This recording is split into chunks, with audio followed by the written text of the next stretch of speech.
देखो हम ऐसा नहीं है कि हम लोग इग्नोर कर देते हैं, तो आप लोग को समझते हैं बहुत होशियार है। कैमरा लगा है, अगर क्लास रोक दे, अभी रोक दे, अभी कैमरा चेक करेंगे ना, निकल जाओगे। अगर इतना मेहनत करेंगे ना तो फिर तो हॉस्पिटल पे जाएगा, यहाँ से अपने पैर पे नहीं जा पाएगा। पढ़ाई के माहौल को पढ़ाई में रखो ना। अब तुमको क्या लगता है आज हम बहुत अच्छा से पढ़ा देंगे? क्या लगता है बहुत अच्छा से पढ़ा देंगे? तुम लोग को खूब खुश हो गए, किसका लॉस होगा? हमारा। आपको लगता है ये बैच खत्म होगा, इससे बाद इससे ज्यादा भीड़ आएगा? डिसिप्लिन नाम का चीज भूल गया। मेरे टीचर कहा करते थे, सर, डियर सर, कि बेटा शिक्षा सस्ती जरूर होनी चाहिए, बट इतनी सस्ती ना होनी चाहिए कि उसे भी मिल जाए जो इसके लायक नहीं है। तो इसका आप लोग मिसयूज कर देते हो। कहां तक बताए थे? लाइव वाले आप ही लोग सही हो। लोग कुछ दिन बाद हम धीरे धीरे ना, सब ऐसा ही आदत रहा तो घर में जाए सोच रहे। यहाँ पे घर में चुपचाप एक तो कैमरा लगा दो, पढ़ते रहो। एप्लीकेशन पे लड़के या लाइव सेंटर पे जो लड़के पढ़ते हैं ना, सीरियस पढ़ते हैं। और आप लोग यहाँ ना माँ बाप का नाम डुबाने आ गए हो। हम इसमें गारंटी करते हैं ना, आप में से जितने बैठे इसमें 95% का रिजल्ट नहीं होगा। 95% का नहीं होगा, क्योंकि पढ़ाई के नाम पे आप लोग कलंक रहता है। बीच में 10 मिनट गैप रहता है तो रिवाइज नहीं करता है। बीच में 10 मिनट गैप रहेगा तो लड़की देख के हुटिंग करेगा। तुमको नहीं समझ में आता है कोई बुरा कितना लगेगा? तुम बेरोजगार है, किसी लड़की को कमेंट करता है, हाँ? हम तुम्हारी बहन को कमेंट करेंगे, तुम बर्दाश्त कर लेगा? नहीं ना। जबकि हमारा इतना बड़ा जगह है तो भी नहीं बर्दाश्त करता। सोच, तुम बेरोजगार है, तुम्हारा कौन बर्दाश्त करेगा? आगे देखो भैया, कहां तक बताए थे? धनानंद तक। मर गया था धनानंद, मरिए जिंदा था।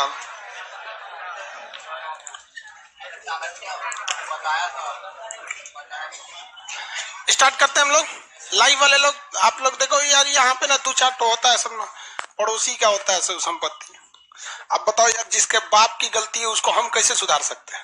वो नहीं सुधार सकता। तो आप लोग कम से कम वो पड़ोसी वाला से बगल में रहिएगा, बच के रहेंगे आप लोग। दिमाग खराब कर दिया, ससुर नहीं पढ़ाएगा आदमी। अब कौन सा वंश था ये? नंद वंश। ये जगह कौन सा था भैया? मगध। मगध जगह कौन सा है? मगध राजवंश है ये जगह।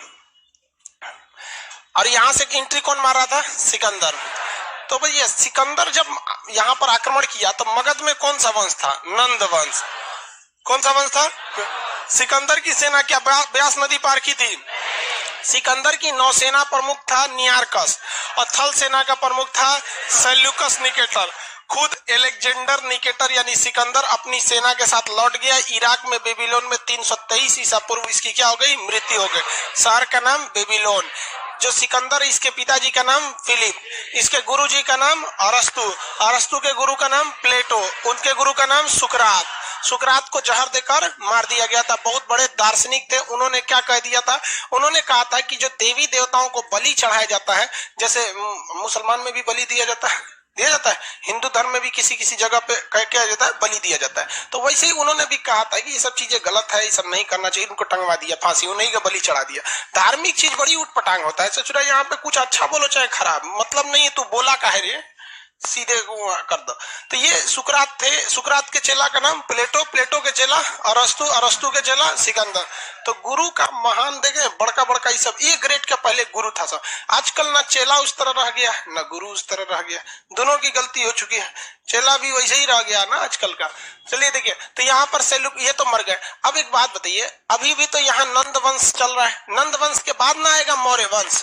सिकंदर का आक्रमण मौर्य वंश से पहले हुआ या मौर्य वंश के बाद?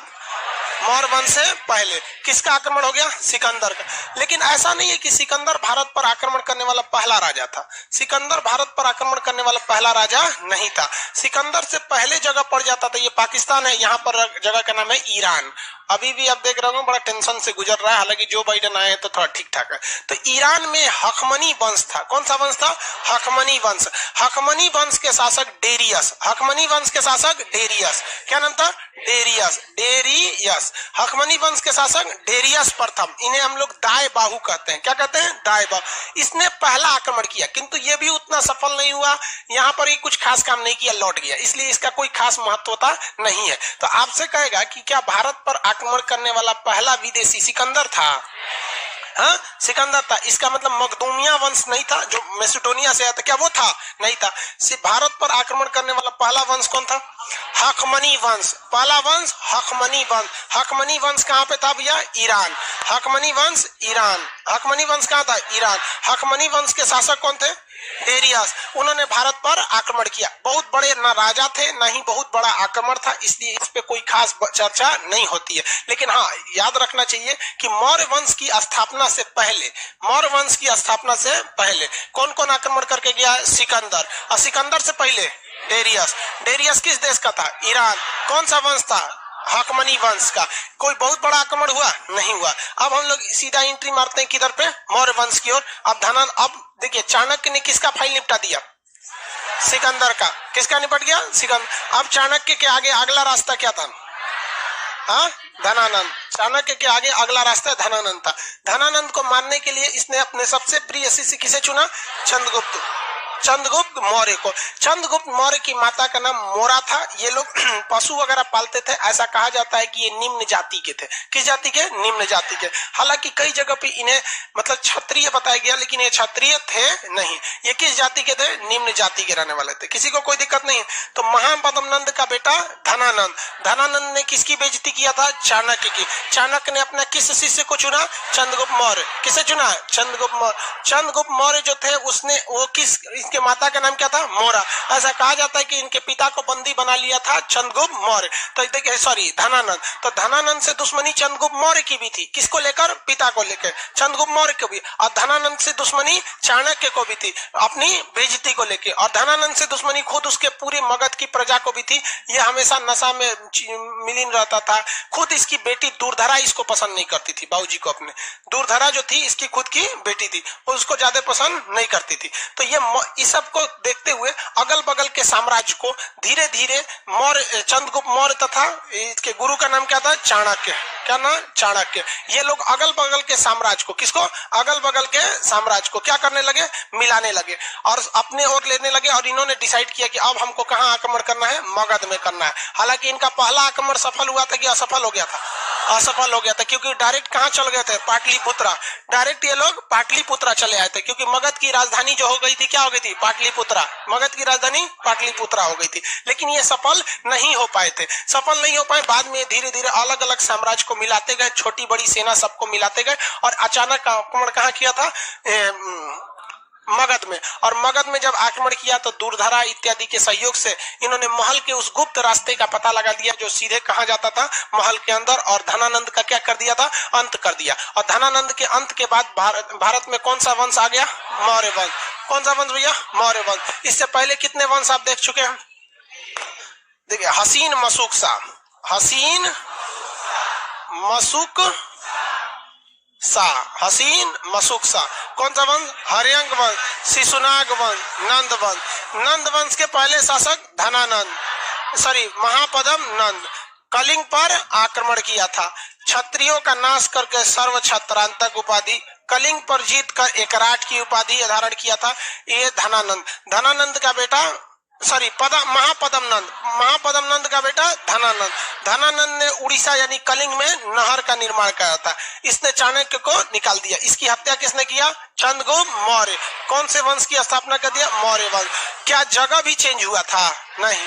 जगह चेंज हुआ? नहीं। जगह तो वही था, केवल क्या चेंज हुआ? गद्दी चेंज हुआ। जिस तरह भारत आज भी जगह है, मनमोहन सिंह की जगह गद्दी चेंज हो गया। किसका? नरेंद्र मोदी जी। मोदी जी का क्या हुआ? बस गद्दी चेंज हुआ। उसी तरह यहाँ पे भी चेंज हुआ। अब मौर्य वंश के संस्थापक थे चंद्रगुप्त मौर्य। इनके बारे में बड़ी बड़ी कहानी है चंद्रगुप्त मौर्य के बारे में। अब इनकी कहानियों में अभिलेख, इनकी जानकारी कहाँ से मिलती है? तो पत्थर उत्थर पे कहीं लिखा होगा, तो अभिलेख से इनकी जानकारी मिलती है। कुछ विदेशी किताबों में इनकी जानकारी मिलती है। कुछ खुद चाणक्य की पुस्तक अर्थशास्त्र, चाणक्य की पुस्तक अर्थशास्त्र, इसमें भी क्या मिलती है? जानकारी मिलती है। तो ये सब सर हम खाली नक्शा में भरते हैं। महापद्म नंद कर दिया अपनी, और खाली नक्शा में भरता है। चलिए ध्यान दीजिए आप। तो अब हम लोग स्टार्ट करते हैं किसके बारे में? मौर्य वंश। मौर्य वंश के संस्थापक चंद्रगुप्त मौर्य। ऊंचे जाति के या निम्न जाति? तो जब ये निम्न जाति के थे सिंहासन पे बैठेंगे तो इनका तो विरोध जेन्युइन है, क्योंकि पहले कहा गया कि भाई क्षत्रिय ब्राह्मण ही क्या रहता था भारत में, पहले राजा रहता था। तो चाणक्य ने लोगों को बहुत समझाया था कि नहीं भैया ये क्या चीज है, योग्य है। इधर धनानंद को मार दिया, किसने मार दिया था? चंद्रगुप्त मौर्य। और किस वंश का अंत किया? नंद वंश का अंत किया। नंद वंश को क्या कर दिया भैया? अंत कर दिया। नंद का समापन। कौन सा वंश? मौर्य वंश। राजा का नाम चंद्रगुप्त। चंद्रगुप्त मौर्य, मौर्य वंश की स्थापना किया। अब जरा थोड़ा सा फ्लैशबैक में चलते हैं। यहाँ आक्रमण किसने किया था? सिकंदर। किसने किया? सिकंदर। कब किया था? 326 ईसा पर। राजा उस समय कौन था? धनानंद। राजा धनानंद। क्या वो धनानंद को आक्रमण करने के लिए ब्यास नदी को पार किया था? नहीं, ब्यास नदी को पार नहीं किया। किसी को कोई दिक्कत नहीं है, आगे बढ़ जाए। लेकिन जब ये लौटा था तो इसका थल सेना प्रमुख जो था सेल्यूकस निकेटर और नौसेना प्रमुख नियारकस। नियारकस को कोई ऐतराज था? नहीं। ऐतराज किसको था? सेल्यूकस निकेटर को। वो थोड़ा थोड़ा भांप रहा था कि यहाँ पे कुछ न कुछ क्या हो रहा है, गड़बड़ हो रहा है। तो लौट कर आया कौन? Seleucus Nicator. कौन आया? Seleucus Nicator. लौट के आया सेल्यूकस निकेटर। ये लौट कर आया और यहां जब देखा लौट कर आया और इसने ब्यास नदी को पार कर गया ससुरा। यहां पर क्या कर गया बहू? ब्यास नदी को पार कर गया यहाँ पे। अब यहाँ आया तो उसको लगा कि यहाँ शासक कौन होगा? धनानंद होगा। लेकिन यहाँ तो हो गया गड़बड़। ब्यास नदी को पार किया तो यहाँ कौन वंश मिल गया? मौर्य वंश। मौर्य वंश का राजा चंद्रगुप्त मौर्य बहुत ही योग्य, ईमानदार, कर्मठ था। दूसरा, इसका खुद का प्रधानमंत्री चाणक्य। खुद का प्रधानमंत्री कौन था? चाणक्य। वही चाणक्य जो इनके अब्बा को यहाँ से भेज दिया था, सिकंदर को भेज दिया था। तो सोचिए क्या इस बार सेल्यूकस निकेटर जीत सकता है?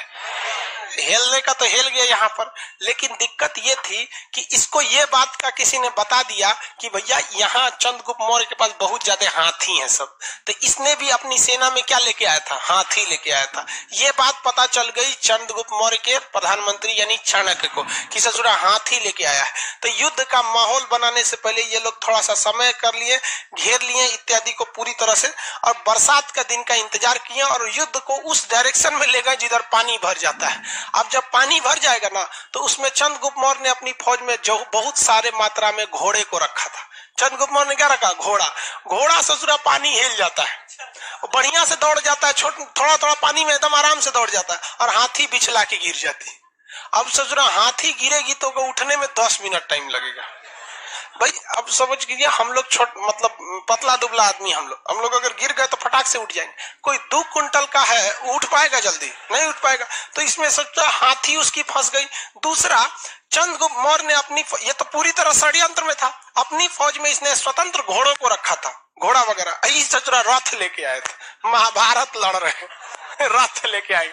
अरे महाभारत का रथ या धनुष, वो धनुष में ताकत नहीं थी ना रथ में। मेन युद्ध महाभारत मंत्रों पे था। वो तो बिना तीरे का दुकान मंत्र पढ़ते थे लोग तो खतरनाक को तीर निकल जाता था, ले आए जा। वो मंत्र का लड़ाई था महाभारत, वो शक्ति प्रदर्शन थोड़ी था। कहने के लिए वो शस्त्र की लड़ाई थी, लेकिन उसमें ज्यादा प्रयोग शास्त्र का हुआ था। शस्त्र का प्रयोग, अब किसी को मंत्र नहीं आ रहा है, ले आ नहीं लकड़िया वाला तीर मारा ये मरा के खत्म हो गए रहते महाभारत में। यहाँ पे तो ये रथ लेके आए थे। आओ सचरा घेरा उड़ा के मर गया। यहाँ पूरी तरह इसकी सेना मरने लगी और पूरी तरह से कौन कर रहा है कि सर महापद्मनंद छूट गया। देखो इसको एप्लीकेशन वाले को, लोल को महापद्मनंद नहीं पढ़ाए हैं, मैंने चंद्रगुप्त मौर्य ऐसे चलाया। कल बताए एक सर्व छत्रांतक रात की बात, एक एप्लीकेशन वाला है सब कर्म फोर ठीक रहता है सब। अपने नहीं रहेगा नाच ना आया आंगन टेढ़ा, सीधे जो चीज समझ में नहीं आएगा। सर नहीं पढ़ाए थे आप। सेल्यूकस निकेटर यहाँ जीत रहा था, यहाँ रहा था, बहुत बुरी तरह फंस गया। कौन? Seleucus Nicator. और जीत कौन रहा था? चंद्रगुप्त मौर्य। चंद्रगुप्त मौर्य मने मन सोचा सचो तोरे अब्बा को हराए थे सिकंदर को, अब की तोर बारी है। अब सेल्यूकस निकेटर फंस गया। यहाँ सेल्यूकस निकेटर की हालत ऐसी थी कि 1-2 दिन लड़ाई और चल जाती तो सेल्यूकस निकेटर युद्ध में हार जाता और मारा जाता। इसलिए इसने अपनी बेटी कार्नेलिया को आगे कर दिया। आओ बहुते सुंदर एकदम एकदम बाल उल खोल के लहरा के तलवार लेके निकली आई। सोचा चंद को मार देगा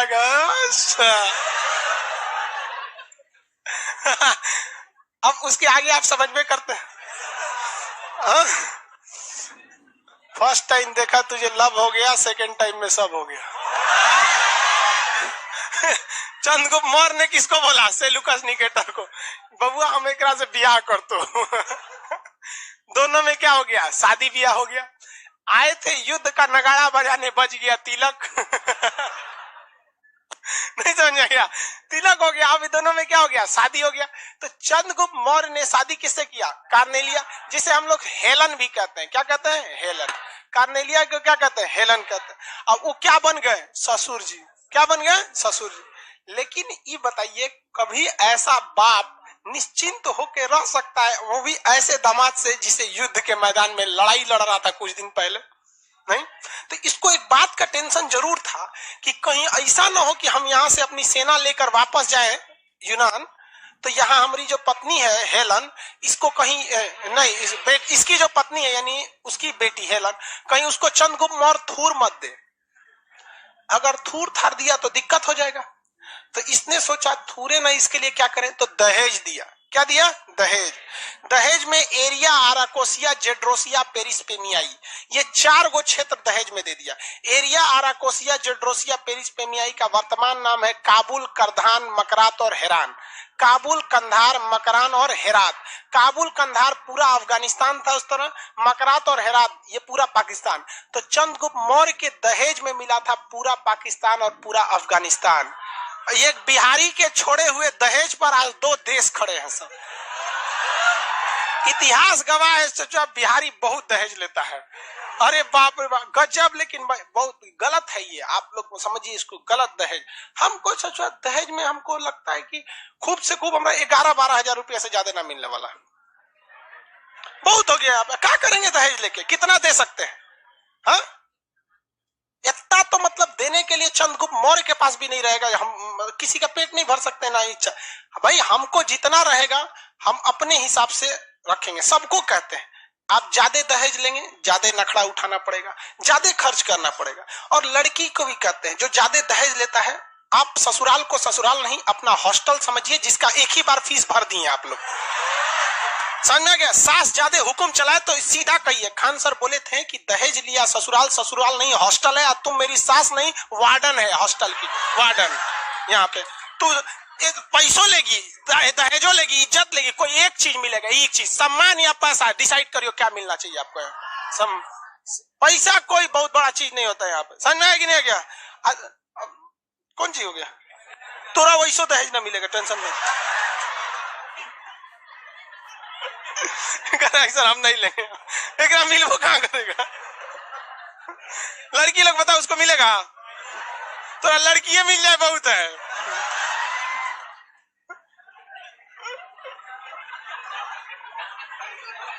चलो इधर देखो, ध्यान दो।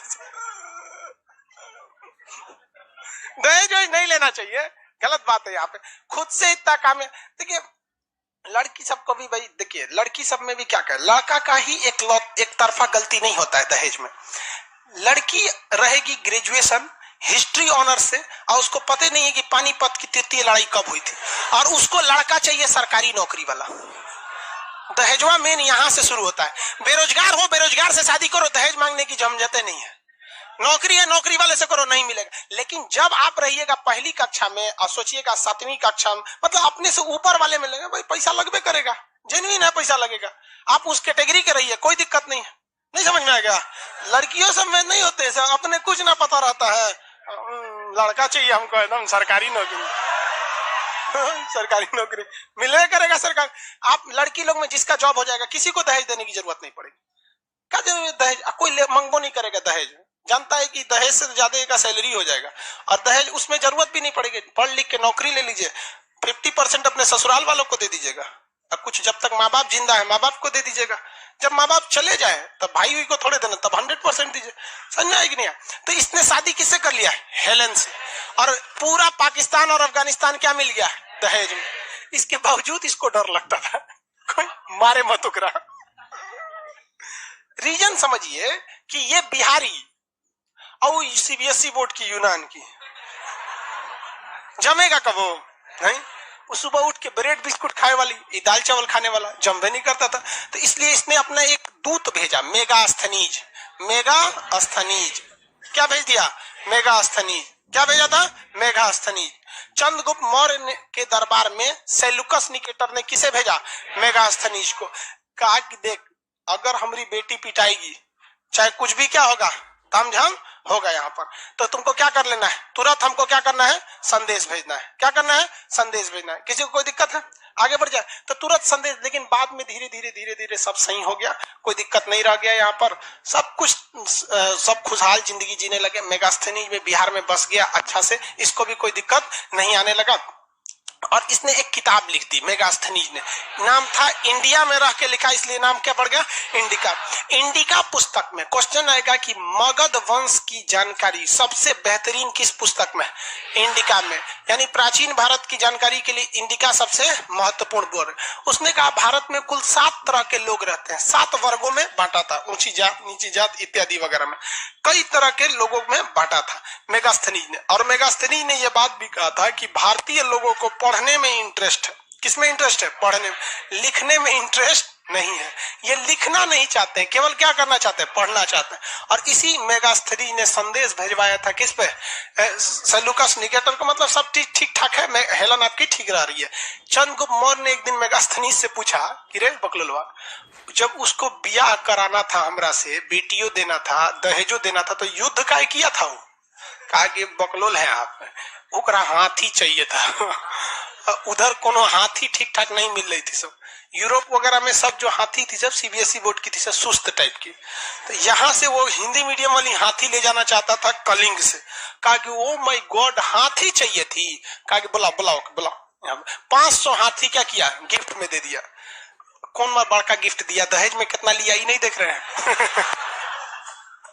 अच्छा, दहेज की भी एक सीमा होती है, दूधू को देश दहेज में ले लिया। हद होता है। हाँ, बेटी दहेज सब कुछ, एक दार्शनिक वगैरह भी लिया। तो खैर ये सब चीज चलते रही। दहेज उस समय जो दहेज लिया गया था, आप बात समझिए, वो दहेज के रूप में नहीं था, वो क्षेत्रफल विस्तार का था कि हम तो लेबे करेंगे, या दहेज में दीजिए या युद्ध हार के आपकी लाश पे चढ़ के ले लेंगे। तो होशियार निकला, कहा कि एक बिहारी सबसे नहीं हटना चाहिए, इन सबको दे देना चाहिए। तो ये इधर उनका चैप्टर क्लोज हो गया। इधर मेगास्थनीज, ये लोग अपना खुशहाल जिंदगी जीने लगे यहाँ पर। अब चंद्रगुप्त मौर्य जो था ना, बहुत सामाजिक कार्य भी करता था, सामाजिक कार्य भी बहुत करता था। इसने बंगाल के क्षेत्र में भी कई काम किए, नहर वगैरह का निर्माण किया, बहुत सारा काम बंगाल में किया, जिसका जानकारी वहां एक पत्थर है जिसका नाम है महास्थान। पत्थर में जगह का नाम क्या है? महास्थान। वहां इसने अपनी जानकारी लिखा कि भैया बंगाल में भी हमने बहुत सारा काम किया। उत्तर प्रदेश का गोरखपुर में, वहां पे शाहगौर जगह है, उत्तर प्रदेश में गोरखपुर है जहां शाहगौर जगह है। तो उत्तर प्रदेश भी किसके अंडर में आ रहा था? चंद्रगुप्त मौर्य में। चंद्रगुप्त मौर्य के समय उत्तर प्रदेश में गया तो वहां भीषण अकाल पड़ गया। भीषण क्या पड़ गया? अकाल पड़ गया। तो वहां पर चंद्रगुप्त मौर्य ने कहा कि लोगों को, जो धनी लोग हैं, वो कुछ कुछ क्या कर सके? दान दे। मैं स्वयं दान दे रहा हूं अकाल पीड़ित लोगों को। आप सारे लोगों से अपील करते हैं कि ये पीएम केयर फंड में आप लोग भी पैसा दीजिए। नरेंद्र मोदी जी ने डोनेट वाला बात निकाला था ना, चंद्रगुप्त मौर्य से निकाला था कि आप सब लोग डोनेट कीजिए, हम भी डोनेट कर रहे हैं। तो चंद्रगुप्त मौर्य ने अकाल के समय लोगों की मदद करने के लिए, अकाल के समय मदद करने के लिए जो जानकारी दिया, वो किस अभिलेख से मिला है? शाहगौर अभिलेख। कौन सा अभिलेख? शाहगौर। अकाल में दिए गए राहत सामग्री की जानकारी किस अभिलेख से मिला है? शाहगौर। शाहगौर अभिलेख यूपी के कहां पर है? गोरखपुर। गोरखपुर का शाहगौर अभिलेख किसने बनवाया? चंद्रगुप्त मौर्य। अभिलेख का मतलब क्या होता है? पत्थर पर लिख देना। पत्थर पर क्या कर देना? लिख देना। किसी को कोई दिक्कत नहीं यहाँ पर। चंद्रगुप्त मौर्य ने कौन से धर्म को अपनाया था? चंद्रगुप्त मौर्य ने जैन धर्म को अपनाया था। किसके नेतृत्व में? स्थूलबाहु या भद्रबाहु? भद्रबाहु के नेतृत्व में अपनाया था। किसके नेतृत्व में? भद्रबाहु। चंद्रगुप्त मौर्य का जो साम्राज्य था वो केवल पूरब या मध्य भारत में नहीं था, बल्कि इवन की गुजरात में भी था। कहां पर था? गुजरात में था। कैसे पता चलता है कि गुजरात का एक शासक था जिसका नाम था रुद्रदामन। गुजरात का एक शासक था जिसका नाम था रुद्रदामन।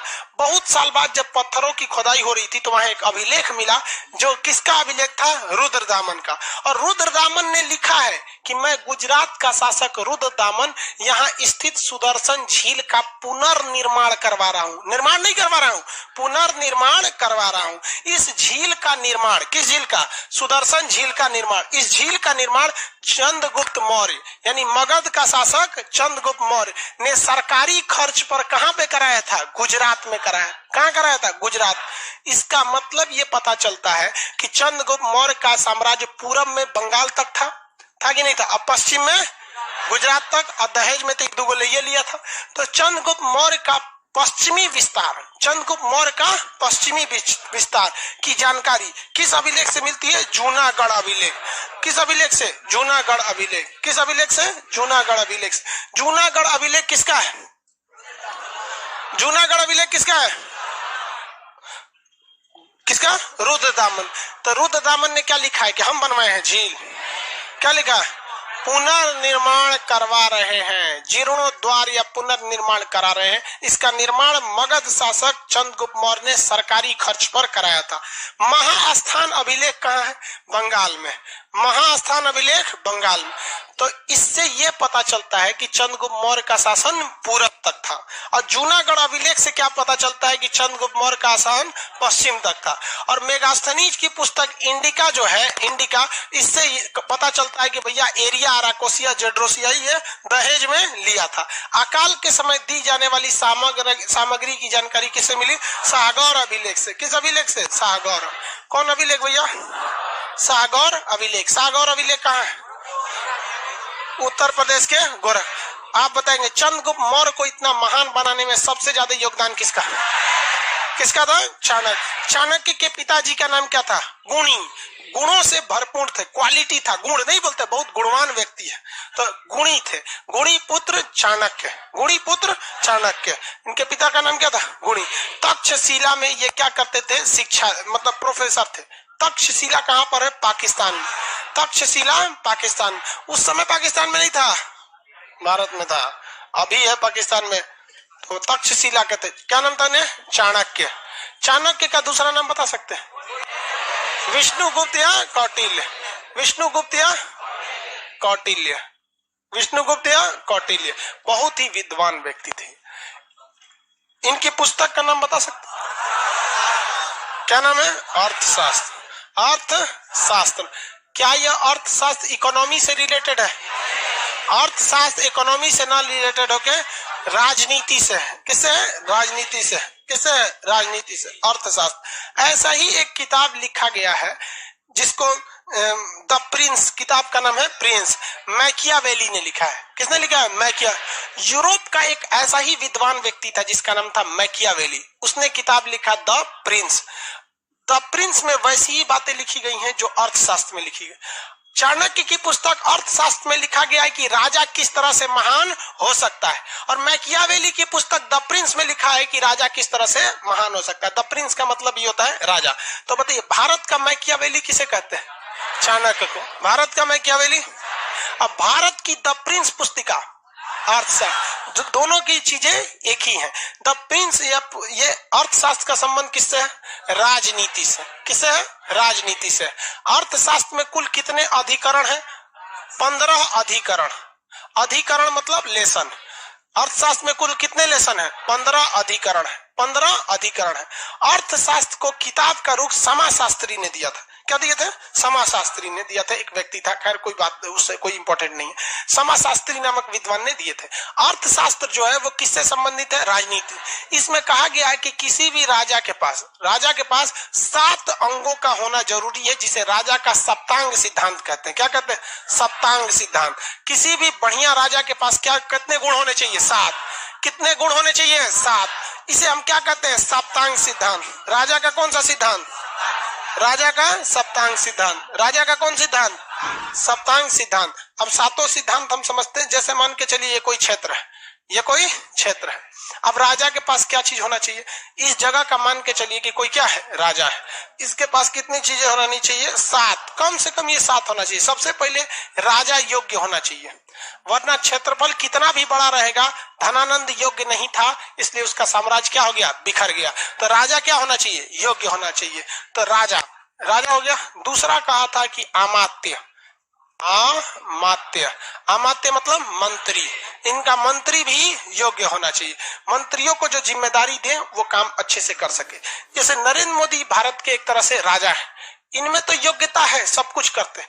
क्या आप गारंटी ले सकते हैं उनके जितने अमात्य हैं वो अच्छा से काम कर रहे हैं?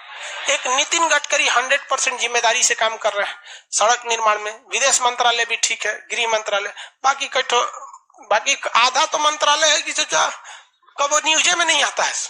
अच्छा काम करेंगे तब ना न्यूज में आएंगे। कैसे ही कोई आपको मंत्री याद रखेगा? कल ग्रुप डी के एग्जाम तक याद रखता है कि फलाना मंत्री कौन है, उसके बाद थोड़ी करके याद रखता है। तो पहला कौन था? राजा। राजा को क्या होना चाहिए? योग्य। और अमात्य को भी योग्य होना चाहिए, अमात्य को योग्य होना चाहिए। जनपद क्या होना चाहिए? जनपद।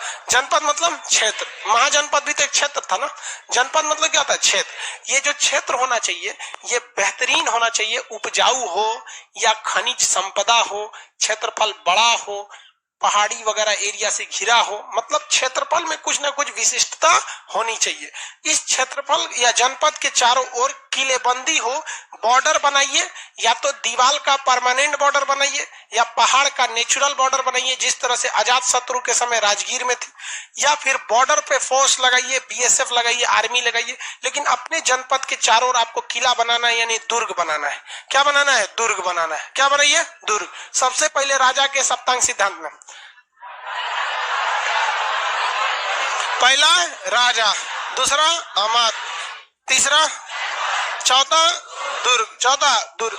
आपका कितना भी दुर्ग मजबूत कर लीजिए, कुछ भी कर लीजिए, अगर आपके पड़ोसी ठीक नहीं है तो कहीं ना कहीं आप अपनी अर्थव्यवस्था पे ध्यान नहीं दे पाएंगे, अपनी अर्थव्यवस्था पे ध्यान नहीं दे पाए, पूरा पैसा सेना पे खर्च हो जाएगा। जरा सोचिए कि जिस तरह से हमारा और नेपाल का रिश्ता एकदम शांत है, जिस तरह से भूटान का शांत है, श्रीलंका, बांग्लादेश, म्यांमार शांत है, अगर ऐसा ही रिलेशन पाकिस्तान और चाइना के साथ शांत रहे तो भारत का डेवलपमेंट नहीं हो सकता है, बहुत बेहतरीन है। इवन भारत का नहीं, पाकिस्तान का भी अच्छा से हो सकता है, चाइना भी और ज्यादा फोकस कर सकता है, क्योंकि मिलिट्री एक ऐसी चीज होती है जो बहुत ज्यादा जरूरी है। मिलिट्री एकदम जरूरी है, बट रिटर्न में आपको एक तरह से कहिएगा तो कुछ हासिल नहीं है, एक तरह से कहेंगे तो सब कुछ उन्हीं की वजह से। मिलिट्री नहीं रहेगी तो आपका देश चल जाएगा, लेकिन अगर शांत रहे एकदम कोई दिक्कत नहीं, जैसे भूटान और भारत के बॉर्डर पे मिलिट्री रहे ना रहे बहुत दिक्कत आने वाला नहीं है। समझ में आएगी नहीं? आ गया किसी को दिक्कत? तो यहाँ क्या कहा गया? मित्र। राजा के पास क्या रहना चाहिए? मित्र। राजा के पास क्या रहना चाहिए? मित्र। मित्र क्या होना चाहिए? बेहतरीन रहना चाहिए। राजा के पास मित्र बेहतरीन होना चाहिए। 6 नंबर मित्र के बाद 6। धन। धन का मतलब क्या होता है? कोष, पैसा होना चाहिए भैया, धन यानी कोष होना चाहिए। और जो अगर कोई, अरे उसको ध स समझो ना, कोष। राजा के पास क्या होना चाहिए? कोष होना चाहिए। किसी को दिक्कत है?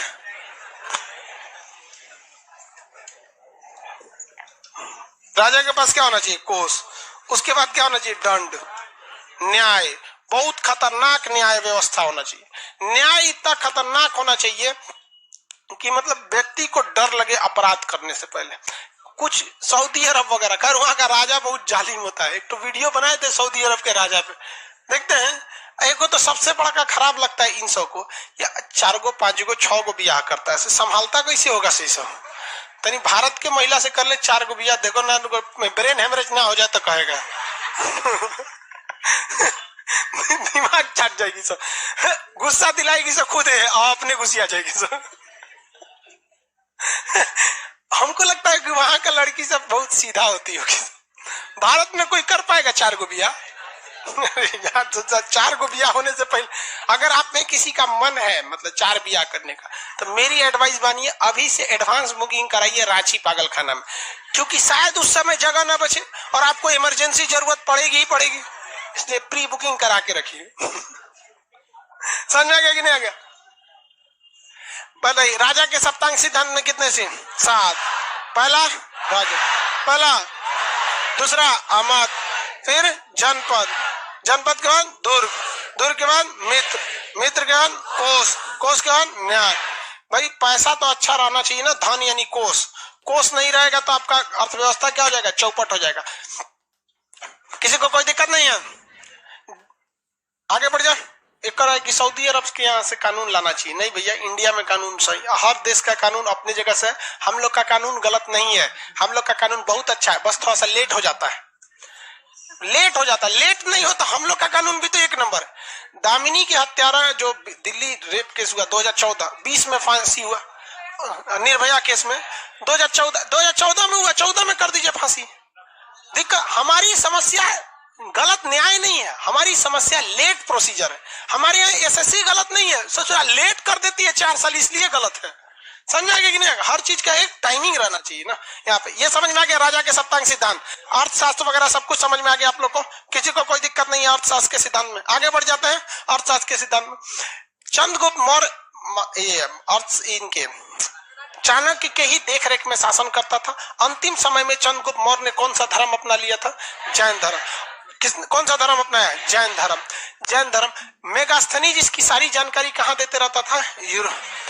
सेल्यूकस निकेटर को दूत के माध्यम से भेजते रहता था। इसी तरह यूनान में एक शासक, एक लेखक था, उसका नाम था जस्टिन। जस्टिन ने अपनी किताब में लिखता है कि भारत में सेंड्रोकोटस एक बहुत महान शासक है। उसने अपनी किताब में लिखता है, देखिए ध्यान से, भारत का एक सेंड्रोकोटस शासक बहुत महान है, वो मगध का शासक है, उसके प्रधानमंत्री का नाम चाणक्य है, वो जैन धर्म को अपनाता है, वो बहुत ही योग्य शासक है। सोच रहा हूं चंद्रगुप्त मौर्य की जगह वो क्या लिख रहा है? सेंड्रोकोटस। सेंड्रोकोटस अब भारत के लोग कर रहे, भारत में तो कौन सेंड्रोकोटस है नहीं। तो एक इतिहासकार था जो यूनान का भी इतिहास लिखता था और भारत का भी इतिहास लिखता था। यूनान के लोगों को लगता था कि भारत का सबसे योग्य शासक सेंड्रोकोटस है। क्या नाम? सेंड्रोकोटस। जबकि भारत में सेंड्रोकोटस नाम का कोई शासक ही नहीं था, यहाँ कोई सेंड्रोकोटस नहीं था। तो विलियम जोन्स ने स्पष्ट किया कि जो सेंड्रोकोटस शब्द का प्रयोग किया जा रहा है वो किसके लिए किया जा रहा है? William Jones. किसके लिए? चंद्रगुप्त मौर्य के लिए। किसके लिए? चंद्रगुप्त मौर्य के लिए। आगे बढ़े तो बताइए, चंद्रगुप्त मौर्य की पहचान, चंद्रगुप्त मौर्य की पहचान सेंड्रोकोटस से मैच कराने का काम किसने किया था? William Jones. किसने किया? William Jones. चंद्रगुप्त मौर्य की पहचान सेंड्रोकोटस से किसने किया? William Jones. यूरोप में या फिर यूनान में चंद्रगुप्त मौर्य का नाम क्या है? सेंड्रोकोटस। सेंड्रोकोटस। अब कुछ क्वेश्चन पूछते हैं, बताएंगे। भद्रबाहु के नेतृत्व में चंद्रगुप्त मौर्य कहाँ चला गया? कर्नाटक। और कर्नाटक के श्रवणबेलगोला में कौन सी विधि से प्राण, संलेखना विधि से अपना प्राण त्याग दिया? संलेखना विधि से अपना प्राण त्याग दिया। और यहाँ चंद्रगुप्त मौर्य की जगह शासक बना बिंदुसार। पॉइंट सार, बिंदुसार। बिंदुसार शासक बन गया। तो भैया चंद्रगुप्त मौर्य बुढ़ाइयों तो गए थे, मरियो गए, हेलन भी तो बुढ़ा गई होगी और मेगास्थनीज भी बुढ़ा गया होगा। इसके जगह कोई दूसरे व्यक्ति की जरूरत पड़ेगी कि नहीं पड़ेगी? पड़ेगी। तो यहां से दूसरे व्यक्ति भी आए थे। टाइम हो गया क्या जी?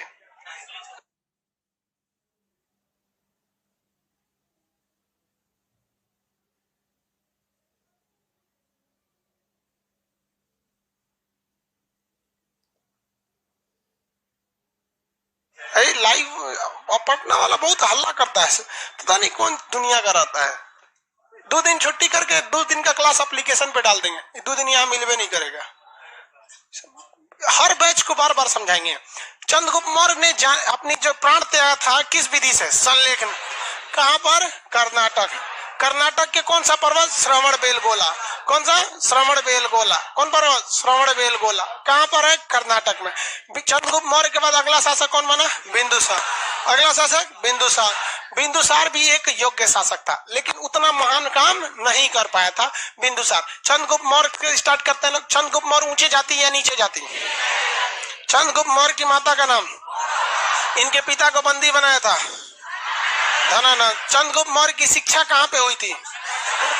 तक्षशिला। वर्तमान में किस देश में है? पाकिस्तान में है। चंद्रगुप्त मौर्य के किस अभिलेख से अकाल के समय राहत की जानकारी मिली? सागौर अभिलेख। कौन सा? किस अभिलेख से चंद्रगुप्त मौर्य के पूर्वी शासन की जानकारी मिलता है? महास्थान। कहां पर है ये? बंगाल।